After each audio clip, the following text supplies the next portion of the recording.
melemparkan granat ke depan. Kopernya harus tertumbang oleh seorang John dengan P90-nya. Di arah belakang masih ada seorang Jars yang tersisa sendirian dari arah belakang. Joy-nya berhasil merupakan seorang Scooper. Dari John juga berhasil mendapatkan korban. RBR-nya tumbang di posisi 8 tapi Jars masih berupaya untuk bertahan. Anca masuk ke dalam zona selanjutnya dan membawa para pejuang kita, membawa para prajurit kita untuk segera bertarung, bertempur, memperebutkan kursi panas di divisi 1 dan pesawatnya sudah terbang dari area Sentosa menuju ke area Graveyard. Yes, kita melihat di sini dari pattern Onyx Olympus yang biasa ya, turun di arah Captain, dimanfaatkan oleh teman-teman dari Bonafide Esports yang akan mencoba untuk melakukan scrapping area di arah rumah kompon-kompon yang ada di Captain, dan gue rasa mereka tidak ada gangguan sama sekali untuk perjalanan mereka nanti ke rotasi kedua, karena secara kalau kita melihat dari pattern Onyx Olympus, mereka akan menuju ke arah satu mercusuar.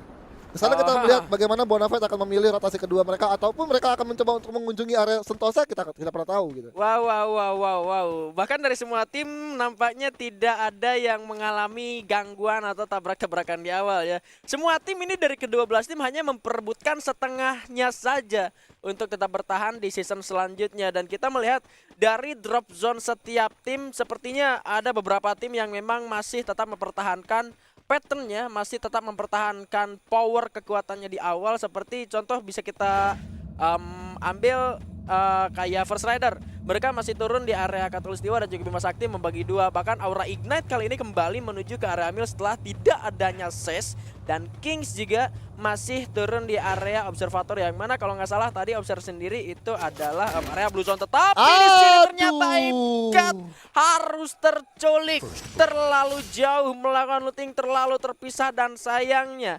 harus langsung terending oleh salah satu player dari Aero of MBR. Yes, di sini kita melihat ya posisi dari seorang Bank sudah sampai di rumah Sultan, yang dimana kalau kita melihat juga tadi pemecahan posisi lootingan dari tim Aura Ignite. Gue lihat tadi I'm God mencoba untuk melakukan satu pengamanan ataupun melakukan satu lootingan ke arah satu pos kecil yang di arah luar rumah Sultan, dan ketika memang dari I'm God melakukan hal tersebut, ternyata memang I'm God tidak sangka-sangka ya, memang teman-teman dari Aero MBR sudah berada di area situ, dan mereka sudah melakukan yang namanya penyisiran juga di sekitaran luaran dari area Mil, dan akhirnya ya terbukti I'm God sudah tidak bisa lagi berbuat apa-apa, karena memang secara dari tembakan ataupun gerak rotasi dari seorang I'm God enak banget, lurus gitu kan dari seorang Bank yang bisa langsung secure seorang I'm God. Tidak diduga-duga, karena memang keberadaan seorang I'm God sendiri ya seperti yang gue bilang ada di area yang sangat terbuka, dan mungkin juga satu hal yang kurang dari tim Aura Ignite adalah mereka tidak bisa gue bilang nggak ngelihat ke sebelah kanan atau ke sebelah kiri dari arah turunnya pesawat ataupun arah terjunnya mereka, kalau sebetulnya di samping mereka itu ada tim dari siapa tadi, Aero MBR ya, karena kalau boleh gue bilang nih, kalau sedikit kita runtutin untuk kita turun ke area Mil, pesawatnya mengarah dari arah Sentosa, kita kan sama-sama ke kanan nih. Untuk MBR sendiri ada ke arah kanan. Kalau misalkan kita agak sedikit ngelihat pas turun, pas kita terjun kita masih ngelihat ke arah pesawat atau alias kita ngelihat ke belakang, kita bakal ngelihat satu tim at least, karena pesawatnya juga masih ada dalam rendering kamera ataupun rendering dalam device kita kan. Jadi itu sebetulnya yang perlu digaris bawahi, informasi seperti itu yang sebetulnya bakal bisa saja hilang dalam beberapa waktu kemudian, seperti sekarang 3 menit kemudian, ataupun bakal ada kemungkinan bertemu dari drop zone MBR-nya ke Mil. Bisa jadi mereka ke Mil atau mereka enggak sama sekali nyentuh area Mil. Iya, ini kalau kita runtutin lagi untuk pembahasan dari Aura MGUT yang memang ataupun dari Aura Ignite, kita melihat di sini satu pemain dari Aura Ignite, kita melihat utility yang biasa sering digunakan oleh MGUT ternyata dari power timnya Aura Ignite akan berkurang gitu. Betul. Untuk melakukan satu fight jarak dekat, apalagi kita melihat di sini ya kuncinya untuk membuang semua resource yang ada, seperti kita lihat ada Chrono, ada yang lain bisa untuk dikeluarkan, tapi sekarang kita melihat dulu ke arah Bima Sakti sudah ada seorang Souza menembak seorang Scooper dan ternyata mendapatkan seorang Hayden yang baru saja melakukan looting arah Riverside, sudah bergerak ke arah Bima Sakti dan akan digenggam oleh teman-teman First Rider di arah Bima Sakti. Ya, melakukan rotasi cepat masuk ke dalam area Bima Sakti, karena memang untuk lootingan di area Riverside sendiri ini sangat-sangat minim, dan mereka memilih lurus langsung menuju ke arah tengah dari minimap ke area Bima Sakti, yang mana di Bima Sakti sendiri tadi sudah diluting habis oleh First Rider, bahkan sampai ke arah Katulistiwa, dan First Rider setelah berniat untuk meninggalkan area Bima Sakti, tapi mereka menyadari ada yang datang ke arah sana. mereka bakal menunda rotasi mereka karena memang ini bakal jadi cuan juga untuk Fast Rider. Mereka nggak bakal bisa ngelepasin Aero sebegitu mudahnya karena sebetulnya untuk Bima Sakti sendiri ini adalah area mereka, tapi ternyata sayang seribu sayang. Kali ini posisinya untuk First Rider berada di tengah-tengah antara Aero Wolf MBR dan juga Red Bull Rebellion, yang sebetulnya RBR sendiri tadi nggak tahu ada FR di sana, tapi barusan sempat ada UAV yang lewat. Iya, itu menjadi satu informasi untuk ketiga tim yang memang secara sadar dari rotasi RBR melihat ada keberadaan dari satu tim dari First Rider, bahkan juga dari Aero MBR sekilas saja mungkin ya titik merah yang muncul dan pop up dari arah lingkaran UAV. Dan gue lihat di sini memang First Rider juga nggak mau coba buat mengambil resiko di arah open field yang memang pertengahan antara Bima Sakti dan juga arah Bukit Peak, yang dari mana ada checkpoint Rumah Sabun yang juga sangat-sangat digunakan untuk teman-teman yang mungkin memang udah nggak punya lagi pilihan untuk bertahan, karena memang secara untuk checkpoint Rumah Sabun sendiri secara kita lihat dari Liga Utama aman-aman aja gitu, masih bisa dimanfaatkan dengan baik gitu untuk lo bisa setup defense di satu rumah tersebut dan Rumah bisa Sabun yang RBR itu ya tadi jadi bisa ngelihat juga ke arah bawah, dan itu free hit banget untuk teman-teman RBR kalau misalkan First Rider memang mengokohkan atau mengukuhkan posisi mereka berada di satu open field di arah pos kecil dan juga di beberapa landai-landai pijakan yang digunakan oleh teman-teman dari First Rider. Gue setuju. Concern gue adalah kayak yang lu bilang tadi, bahwa sebetulnya untuk area Rumah Sabun itu di selama fase regular season itu nggak ada pertempuran panas, tapi pertempuran panas kali ini ternyata sudah akan terjadi ke arah tim The Prime Esports, yang mana granat dari seorang Abax berhasil menemukan satu orang dari tim The Prime. Ternyata di arah lain juga ternyata Souza dari tim First Rider sudah bertempur bersama dengan RRQ Hades. Entah di arah mana Limji belum bisa selamatkan, mereka berhasil melamatkan Amerta, dan kali ini seorang Heyu bakal melarikan diri bersama satu orang rekannya dan menyisakan dua orang saja. Abax berhasil mendapatkan Limji secara mengejutkan dari The Prime Esports, halus kehilangan dua membernya ketika melakukan rotasi kedua. Iya, kita melihat di sini satu vehicle yang digunakan oleh The Prime benar-benar bisa digunakan untuk melangsungkan perjalanan mereka masuk ke dalam zona selanjutnya. Tapi balik lagi, mobil yang digunakan adalah mobil biru. Kalian biru yang notabene kalau kita menggunakan mobil tersebut ke arah patahan perbukitan, itu akan mengurangi yang namanya speed dari mobil tersebut, dan itu akan menjadi satu santapan enak banget untuk teman-teman yang udah berada di arah patahan seperti tadi DG yang melihat bahwa ada seorang Sinte yang tadi mobil ditembakin dan hancur sudah, dan Sinte pun nggak punya banyak pilihan lagi gitu kan, udah banyak banget dia global pakai, tapi sayangnya satu timing granat yang tadi mungkin dari seorang fragger tim DG Esports itu secara pas bisa langsung mengenai seorang Sinte. Ya, ini jadi sukrian juga untuk tim dari The Prime Esports, karena mereka baru melakukan rotasi dari drop zone mereka menuju ke checkpoint mereka yang kedua, dan mereka harus sudah kehilangan dua playernya. Secara langsung pun mereka harus meng-cancel rencana mereka yang tadinya mau masuk menuju ke area kedua, karena tadi udah di-cut sama DG Esports. Mereka memutuskan untuk mundur lagi, bahkan tadi pun ketika mereka mundur itu terpisah dua-duanya, satunya pakai mobil, satunya lari dari belakang. Dan kita juga masih belum melihat keberadaan TP di mana, mereka bakal stay di mana. Intinya untuk The Prime Esports sendiri ini hampir sama kayak Aura yang sudah kehilangan beberapa membernya di awal. Cuma untuk Aura sendiri baru satu. Ya pada intinya juga dari tim yang sudah kehilangan membernya di awal itu bakal mengurangi power mereka untuk melakukan fight di middle sampai ke late game. Iya, nih makanya jadi satu PR yang cukup besar ya dari teman-teman The Prime ketika mereka udah kehilangan dua membernya.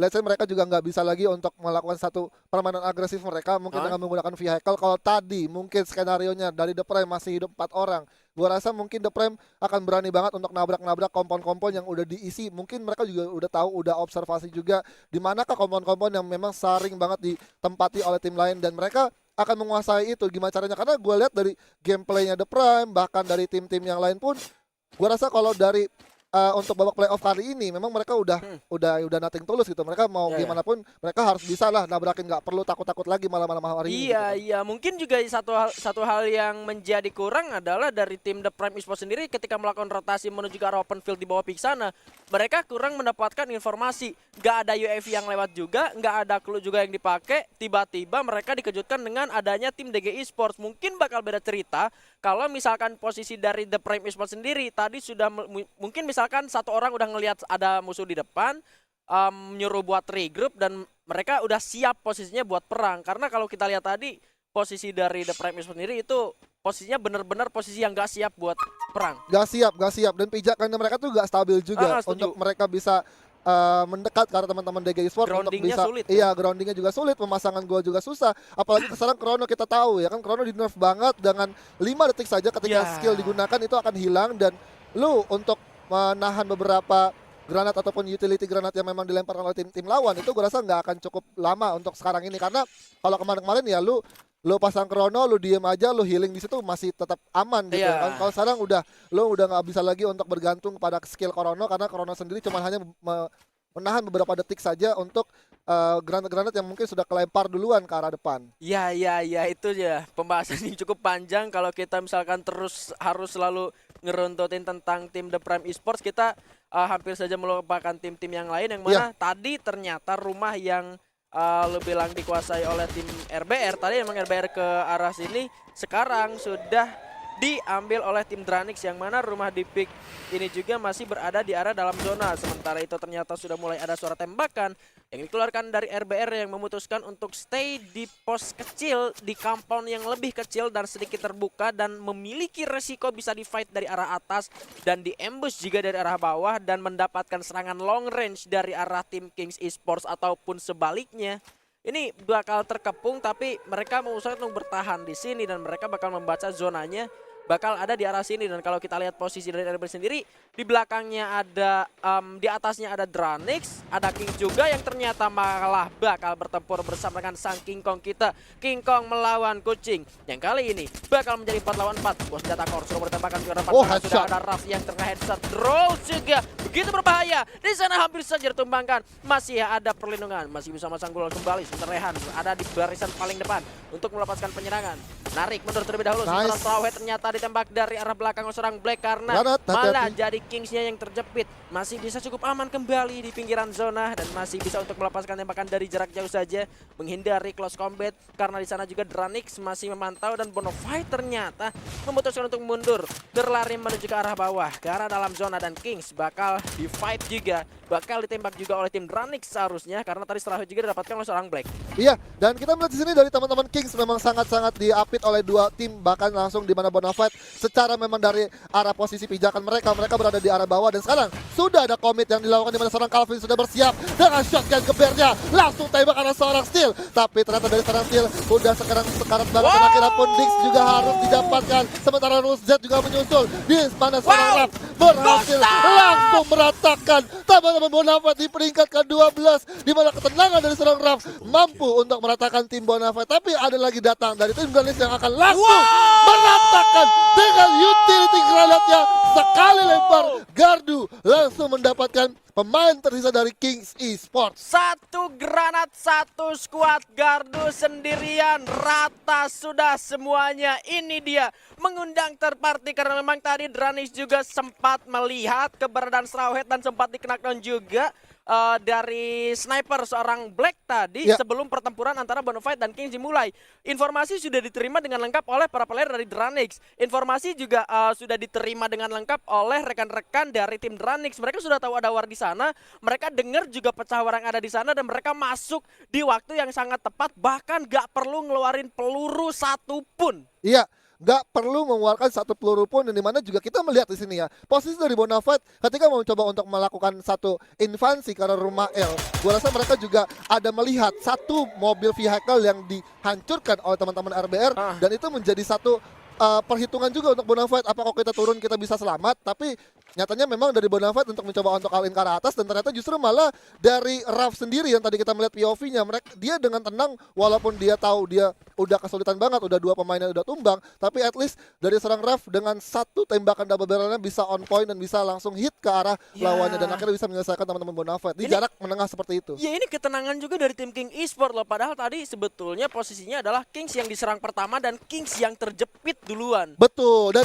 pilihan dari Kings itu sulit juga untuk bisa ke arah arah luar atau kiri arah pick ataupun justru malah ke arah bawah. Dan sekarang kita melihat sini seorang Bang sudah menembak ke arah lawannya di arah luar zona dan ternyata zonanya sudah mulai menyusut dan seorang Kimmich mendapatkan legalot dengan satu SPD-nya langsung mengending ke arah lobby. Iya, masih ada beberapa tim di luar zona yang bakal jadi kesulitan juga, sementara Aura kali ini masih bakal melepaskan tembakan ke depan karena posisinya kali ini ditahan oleh para player tim Red Bull. Pelontar! Berhasil melawan seorang Hansian. Di arah bawah masih bakal pecah pertempuran karena MBR kali ini bakal tertahan posisinya oleh para player dari tim First Rider. Sebuah granat bakal coba dilemparkan tapi sudah bakal melakukan ras. Kali ini seorang Scooper sendirian saja dengan sebuah senjata shotgun tekannya bakal dikejar tapi Darko-nya malah ditumbangkan dan MBR harus ditumbangkan, sementara Aura ternyata satu persatu membernya harus tereliminasi di luar zona dan mereka tidak mau memberikan diri mereka menuju ke area Red Bull Rebellion dan RBR pun masih belum dapat satu kill pun. Dan kali ini posisinya mereka bakal tertahan oleh Dranix. Kalau misalkan mereka mau masuk ke dalam zona secara lurus dan Dranix pun PR untuk mereka adalah mereka harus masuk ke dalam zona, sementara di zona sudah ada tim dari DG Esports yang kali ini sudah mulai menunggu di area pinggiran zona, sudah mulai membuka keluar. Kali seorang Gardu menuju ke arah bawah bakal melakukan commit rush ke arah tim dari RBR dengan berbekal 8 granat sudah mulai coba dilemparkan dan bakal meledak ke arah Joy tapi masih belum berhasil untuk mendapatkan korbannya. Di arah lain juga ada Rans Esports yang berhasil mendapatkan seorang Sinte di arah yang lainnya, tapi kali ini ada pelontar sengaja berhasil menggunakan seorang Shiro. Sozennya juga harus sudah dibalaskan, bahkan kali ini Shironya sudah trending, Frustnya juga ditumbangkan dari belakang. Misra masih melemparkan granatnya ke depan, covernya harus ditumbangkan seorang Joy dengan P90-nya. Di arah belakang masih ada seorang Jars yang tersisa sendirian. Dari arah belakang Joy-nya berhasil menumbangkan seorang Scooper, dari John juga berhasil mendapatkan korban. RBR-nya tumbang di posisi 8 tapi Jars masih berupaya untuk bertahan. Anca masuk ke dalam zona selanjutnya dan RRQ harus tumbang bersama dengan satu orang dari First Rider yang harusnya masih hidup satu orang lagi dari The Prime. Menyisakan satu orang saja, seorang Heyu kali ini yang ternyata terkena sebuah ledakan dari seorang Iki yang kali ini masuk menuju ke area 5 besar Rans Esports. First Rider-nya harus tumbang di posisi kelima dan kali ini zonanya mengarah menuju ke arah tim Rans. Dari tim DG Esports juga mereka harus menghadapi sergapan dari Dranix Esports. Sebelum masuk ke dalam zona selanjutnya, Made dengan double snipernya yang kali ini sudah berada di garis pertahanan paling depan sudah terkena ice freeze juga, tapi sayangnya harus ditumbangkan Gardu dari granatnya yang begitu matang. Granat yang begitu on point masih bakal dilemparkan bagi orang Abax. Masih ada sebuah clue dipasang, ledakannya masih belum kembali mendapatkan korban, tapi Dranix sekali belakang ngamuk terus karena late game. Abax berhasil merupakan satu orang, tapi kali ini seorang Black juga yang begitu membahayakan karena seorang Abax masih ada glual. Abax sudah berhasil ditumbangkan, bakal coba melakukan revive terlebih dahulu. Rimo Arjuna ternyata di sana masih hidup, masih bisa untuk melakukan perlawanan. Kali ini dari tim DG Esports ada seorang Hikam sendirian saja dengan DJ Alok yang jangan dulu. Alok nih bos, masih bakal coba keluar ke dalam chrono itu tapi Hikam masih banyak darahnya, sudah mulai low dan harus sudah tumbang. Masih ada satu orang lagi Bori yang bertahan, tapi Bori sempat menumbangkan satu orang lawannya. Masih ada Gardu sendirian saja, Ransnya berada di dalam dan DG harus sudah tumbang di posisi keempat. Mervin yang berupaya, Mervin yang masih ada asa bersama dengan rekan-rekannya Rimo Arjuna yang kali ini berada di area pinggiran zona. Masih ada upaya, masih ada asa dari Mervin meskipun dari resource mereka sudah sangat-sangat minim. Dari pertahanan, blue wall, dari face, dari helm juga sudah begitu terkikis, tapi mereka memiliki satu mobil yang bisa dipertahankan. Iya, dan kita melihat di sini dari dua tim tersisa kita lihat sudah ada satu kekeran dari seorang Iki sudah bersiap melemparkan granat mengenai seorang Ahnaf di sana. Bakal langsung coba untuk diras seorang Iki dengan PD-nya, tapi ternyata masih bisa untuk di take down oleh teman-teman dari Rimo Arjuna. Masih coba untuk sempat merevive, tapi ternyata dari seorang Mervin tidak mempunyai pilihan lagi dan inilah mutlak untuk Buya dari tim Rimo